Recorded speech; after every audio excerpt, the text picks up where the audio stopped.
Hello, we are Twisted Nipple Events and we are answering section 2 of the Early Career Promoters Fund application. We started gigs back in 2022. We started in around April 2022, originally just doing a birthday gig and then some charity gigs leading on from that.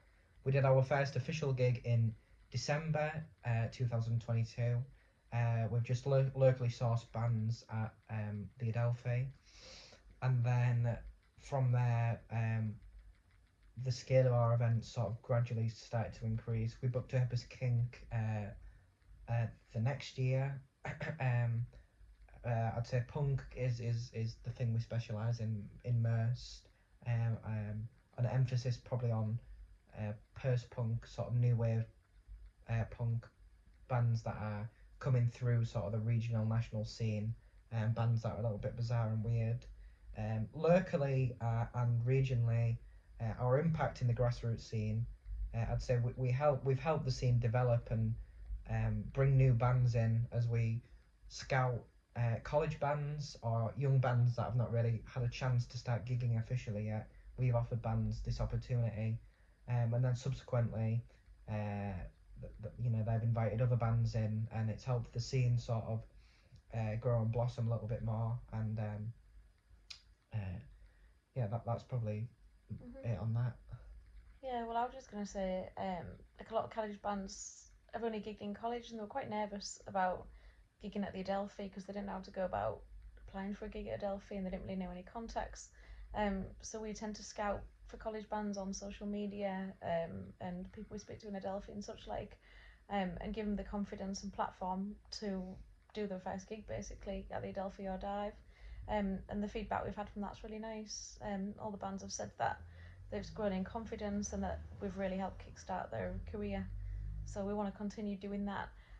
Another thing that we really specialise in and we're really passionate about is femme queer gigs as well, because we feel like that's a big gap in the market. There's not really, well, I don't know about in other towns, but especially in Hull, before we did it, there wasn't really any gigs or all days that specialised in femme queer. Um, Getting the word. But the femme queer speciality.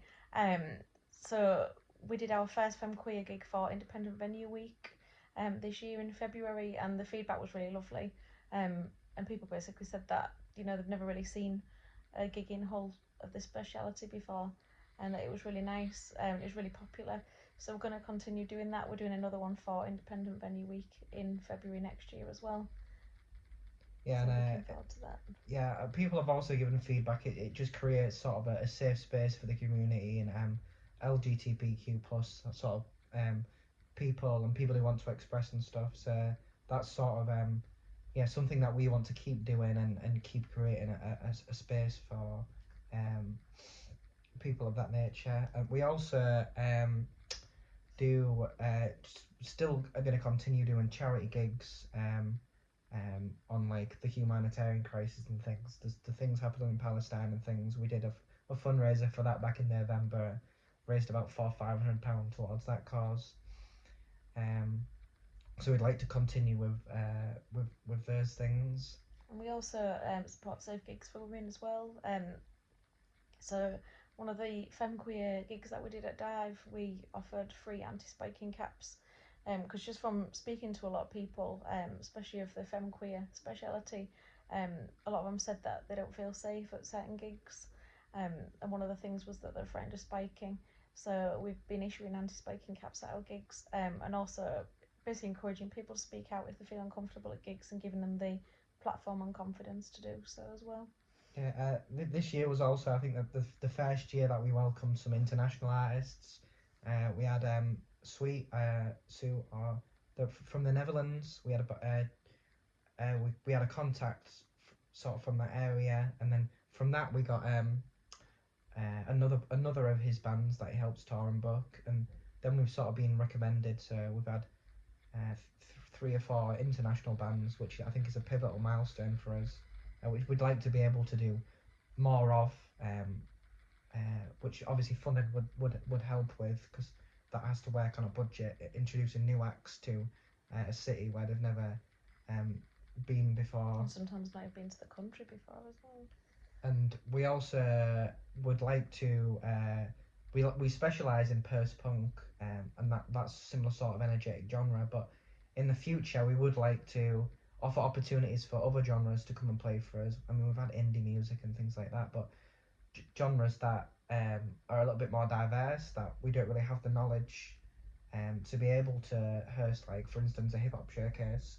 But I think with funding, we would be able to expand our knowledge and sort of make new connections sort of in that area. We'd be more confident in hosting sort of a wider variety of acts through the funding. We are in-house promoters at Dive. After we did an interview with Benzie, and then we did an interview with Dom Sphere of Soundsphere magazine, and the manager of Dive, Nick, sort of picked up on what we were doing and liked sort of the unique style events that we do. We do themed events, we do Tarantino Fest and other themed events. So he invited us to bring more gigs to there, because they already do gigs there, but we sort of were bringing something a bit new to the city. And then this year we also got invited to be part of Adelphi's subcommittee.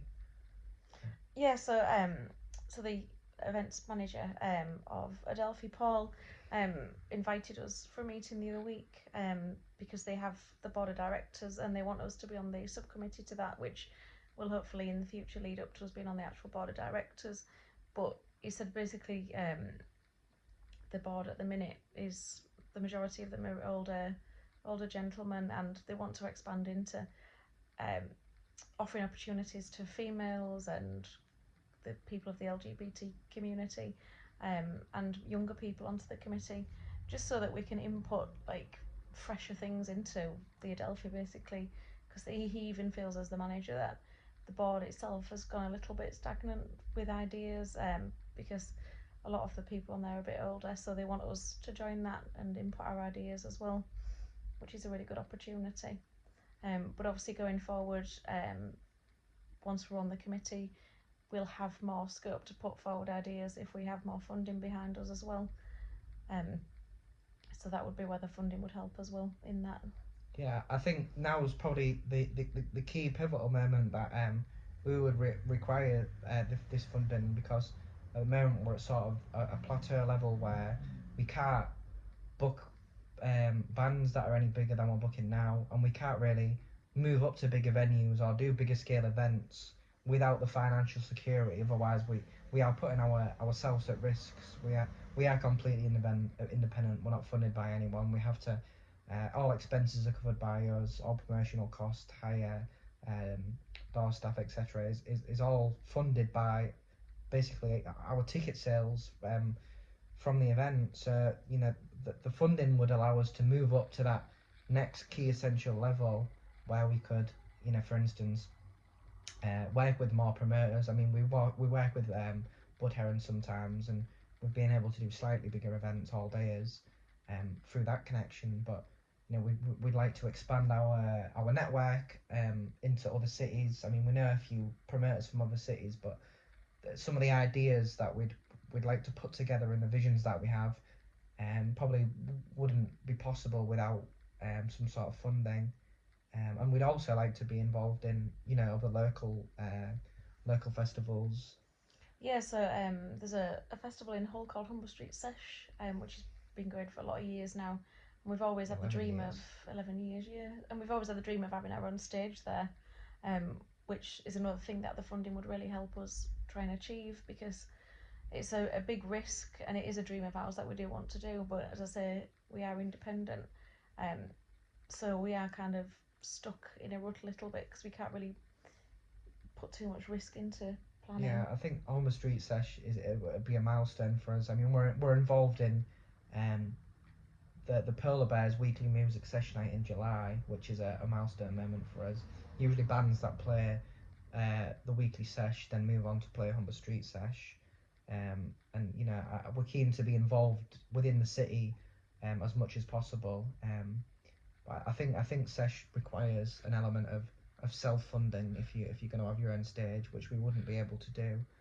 And then obviously moving on to that when you're involved in something like that, programming of a festival, you'd be developing and learning new skills and probably have some mentoring around programming and booking, because it's very different from just a singular event at a smaller venue. So we'd develop a lot of new skills, sort of promotional skills and business skills through that. And then there's also ideas that we ourselves have had, or we've shared ideas with other promoters and venues, sort of a multi venue sort of festival, which I think would be very it'd be beneficial for the city, and it'd be credit to us, but that'd all be self-funded, sort of people pooling together. It's something that, because where we live in HU5, there's the Adelphi, Polar Bear Dive, there's Hoy, I feel like I've forgotten one. There's Pave. And the Queens as well. Queens. So there's a lot of venues within a small area. And after speaking to a few of us, they said that they would be interested in doing a multi-venue festival, which we would initiate. But obviously we'd need funding for that, because it does kind of stop you from taking risks and moving forward when you don't have any financial backing. Because we're not even a venue. It's literally just me and Jack. And any loss comes out of our own pockets. But as I say, we do want to branch forward with these ideas. And I think the multi-venue festival would be really credible for the city as well. It would be a new festival in Hull, so that would attract a new audience, and it would tie in with the City of Culture as well, because the council themselves are really interested in bringing new entertainment potential to the city as well. Yeah, and sort of with funding, we'd be able to sort of develop the ideas that are in sort of that seedling stage, where there's things that we want to do that we don't have the funding or the confidence to do, and we'd be able to just sort of develop, and it would help our growth exponentially as a business. I feel like the organic growth rate has sort of stumped, and while we're doing our best to put on good events and things that hopefully attract people to the city, I feel without the key essential funding, we're not going to be able to move up onto the next stage. I just realised we've started answering question 2. Yeah, we have. That was the point. Yeah. That was the point. Yeah. We moved across to answer 2. Is there anything else we need to be saying? I think we've ticked everything. Yeah. Yeah, I think that is the end of the application video. Yeah. So we that's it really. Yeah, so I'd just like to say thank you for watching as well, and I really hope that you consider us for the funding, because we will really do good things with it, I promise, and it would really help us as a promoter, because we're really passionate about what we do, and as I say, the only thing that really stops us from moving forward and doing other things is the money side of it, really. So yeah, we definitely really want to continue create events in the city and doing what we're passionate in. So yeah, we would be very grateful if you would consider us for some funding. Yeah, thank you. Thank you very much. Bye.